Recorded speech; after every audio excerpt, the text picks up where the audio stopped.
कोण दरिद्री मनुष्य जिवंत असून मेल्यासारखा आहे, रोगी मनुष्य जिवंत असून मेल्यासारखा आहे, मूर्ख मनुष्य जिवंत असून मेल्यासारखा आहे आणि प्रवासी मनुष्य सुद्धा जिवंत असून मेल्यासारखा आहे.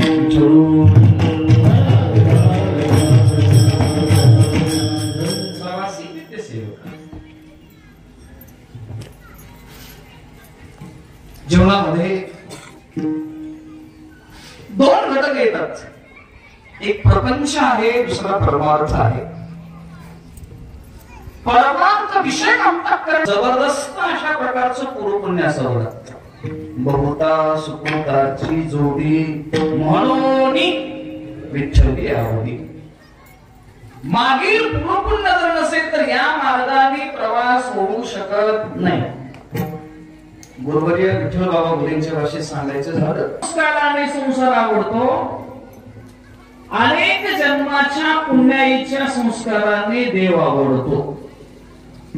मग आपल्याला काय आवडतं याच्यावरून आपलं पुण्य काय होतं ठरतं. तुकोबांना विचारलं, जगाला काय आवडतं? ल्यावी, खावी, बरी असावी सदैव, हेच करे हवं संसार. ल्यायला कपडे चांगले असावेत, खायला चांगलं चुंगलं असावं, राहायला कोटी दोन कोटीचा बंगला असावा.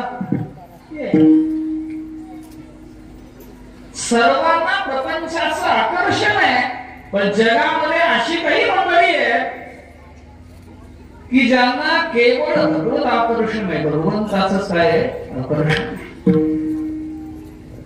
देवाशिवाय जी मंडळी राहतच नाहीये आणि आपल्याला देवाची गरज आहेच असं नाही. आपल्याला रविवारच्या दिवशी स्वतःहून सुट्टीच्या दिवशी देव आला तर पाहिजे.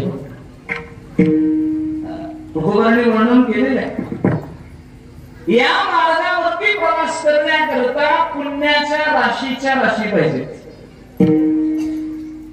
कोरेकर बाबा सांगतात असते प्रमाणामध्ये, कीर्तनाला जावं असं वृत्तीमध्ये येण्याकरता आणि जन्माचं पुण्य प्रसिद्ध. फक्त कीर्तनाला जावं, परमार्थासाठी प्रयत्न करणारी माणसं फार दुर्मिळ आहेत.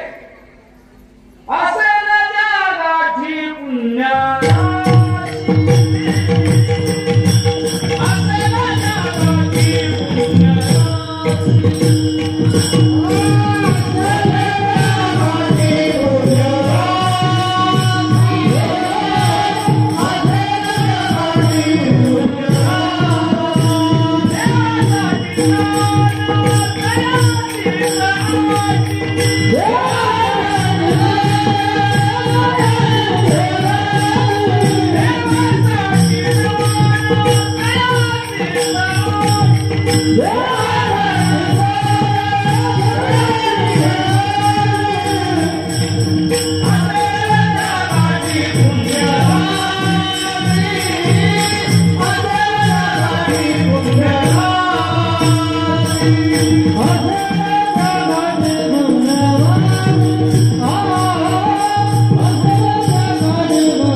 देवासाठी जाणा तयासीच आटी.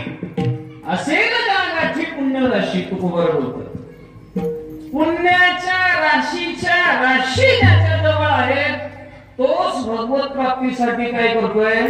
प्रयत्न करतोय. संसारासाठी प्रयत्न करणारी माणसं कमी आहेत.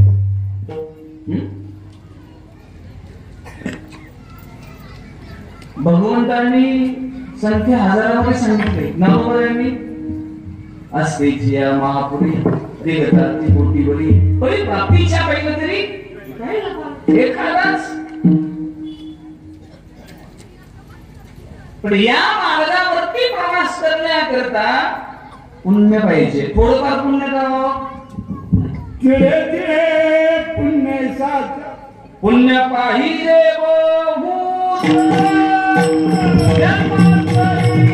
एवढं पाहिजे, पुण्य पाहिजे बहुत. एकदम 1 करोड रुपये येतात का आपल्याला? नाही. मग आपल्याला काय करावं लागतं माहितीये की 10,000चे 20, 20,000चे लाख, लाखाचे 10 लाख, 10 लाखाचे 20 लाख, 20 लाखाचे 50 कोटीपर्यंत, जवळजवळ या संख्येपर्यंत येईपर्यंत आपलं अर्ध आयुष्य संपलेलं असतं. तुकोबा म्हणतात ठेवली या धन साचली या धन होईल ठेवणे. पैसा जर साचत गेला, साठत गेला तर त्याचा काय होतो? ठेवा होतो. तुमचं प्रमाण आता उपयोगाला पडतं. तिळ तिळ पुण्य साचा पडी तरी बहुता जन्मी जोडी, नाम तुझे नाचेशी आतुडे समागम घडे संतांचा. भगवंताचं नाम मुखामध्ये येण्याकरता, संत समागम घडण्याकरता ते पुण्य उपयोगाला येतं. पण पुण्य असल्याशिवाय या मार्गाने प्रवास होत नाही. ज्ञानोबांचं प्रमाण पाहून गेलो. नामदेव महाराजांच्याकडे चला. माझ्यावरती कृपा केली त्याच्यासाठी मी काय केलं?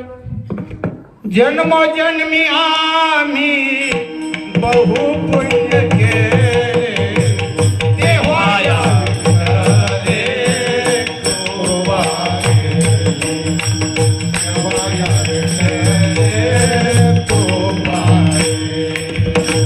जन्मोजन्मी आम्ही बहु पुण्य केले, देवाया रे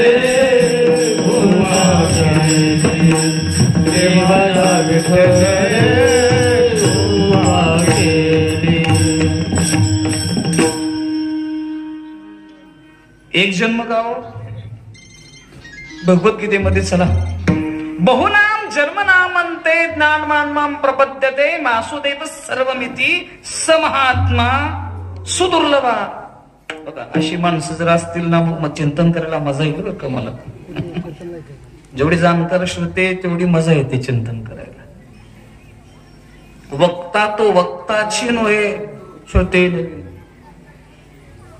असा महात्मा दुर्लभ आहे कोणता? ज्याने अनेक जन्मामध्ये ही साधना केलेली आहे. वैकुंठवासी मामासाहेब दांडेकर सांगायचे, या संस्थेच्या प्रवाहामध्ये ऐकायला आलं, पी हळद आणि हो गोरी म्हणजे परमार्थ नव्हे. अलीकडे अशी परिस्थिती संप्रदायामध्ये, आषाढीला वारकरी झाला की त्याला कार्तिकीला कीर्तन करायचंच आहे. 1.5 अभंग पाठ नाहीत पण त्याला भागवत कथा करणारी मंडळी, महाराज श्रीमद भागवताची संहिता झाली की नाहीये ही सुद्धा काय आहे? पंचायत आहे. श्रीमद भागवताची संहिता म्हणजे काय माहिती नाही अशी माणसं भागवत कथा करताना आपल्याला आता दिसतात. गुरुवारी चंद्रशेखरजी महाराज देगलूकरांचे 18,000 श्लोक पाठ आहेत. मला वाटते मावळामध्ये कथा झाली त्यांची मागे काहीतरी, तुम्ही अनुभवलंय. 18,000 श्लोक पाठ आहेत. जाऊ द्या, तुमच्या परिसरामध्येच फार मोठं कलशस्थानी शोभणार वारकरी संप्रदायामध्ये जीवन तुकोबाऱ्याचं जीवन पहा. तुकोबाऱ्याच्या जीवन चरित्रामध्ये असा भाग आलेला आहे, आरंभी कीर्तन करे एकादशी नव्हते अभ्यासी चित्त आधी. सुरुवातीला 15 दिवसाला कीर्तन करायला लागले. पुन्हा दररोज कीर्तन करायची वेळ आल्यानंतर महाराजांनी विचार केला रोज काय सांगायचं. त्यासाठी तुकोबाऱ्यांनी ज्ञानेश्वरी पाठ केली, नाथ महाराजांचं भागवत पाठ केलं. ऐका बर का, नाथ महाराजांचं भावार्थ रामायण पाठ केलं, श्रीमद भगवद्गीता पाठ केली. किती ओव्या आहेत बरे सगळे? ज्ञानेश्वरीची ओव्या किती? 9,000. भागवताची ओव्या किती? 18,000. भावार्थ रामायणाची ओव्या किती? 40,000 ओव्या आहेत. भागवताच्या 18,000 ओव्या, भावार्थ रामायणाच्या 40,000 ओव्या, ज्ञानेश्वरीच्या 9,000 ओव्या, हे सगळं पाठांतर केलं. मग पुन्हा ते काय करायला लागले? कीर्तन सांगायला लागले. माझा बोलण्याचा मुद्दा असा आहे की या परमार्थ पथिक जीवनामध्ये जी मंडळी साधना करतात त्यांच्या जीवनामध्ये एवढं जबरदस्त पुण्य असावं लागतं. देव आवडण्याकरता पुण्य असावं लागतं, संसार आवडण्याकरता नाही. याच्यामध्ये किती जणांना देव आवडतो बर का? काही काही माणसं बघा तुम्ही मंदिरात समोर आली ना देवाला उद्देशून म्हणतात देवा तुझ्याशिवाय मला कोणी नाही, आणि घरी गेली आपल्या धर्मपत्नीला सांगतात तुझ्याशिवाय मला कोणी नाही. मग घरातला खरं आहे का मंदिरातला खरं आहे? दोन्हीकडे सुद्धा काय आहे? लबाडीच. पण याचं निर्दुष्ट लक्षण सांगत असताना काही गोष्टी अशा असतात. नाथ महाराजांनी भागवतामध्ये वर्णन केलेले, गोचिडाला म्हैस आवडते पण म्हैसीला गोचिड आवडतं का हो? नाही. एकतर्फी प्रेम नकोय.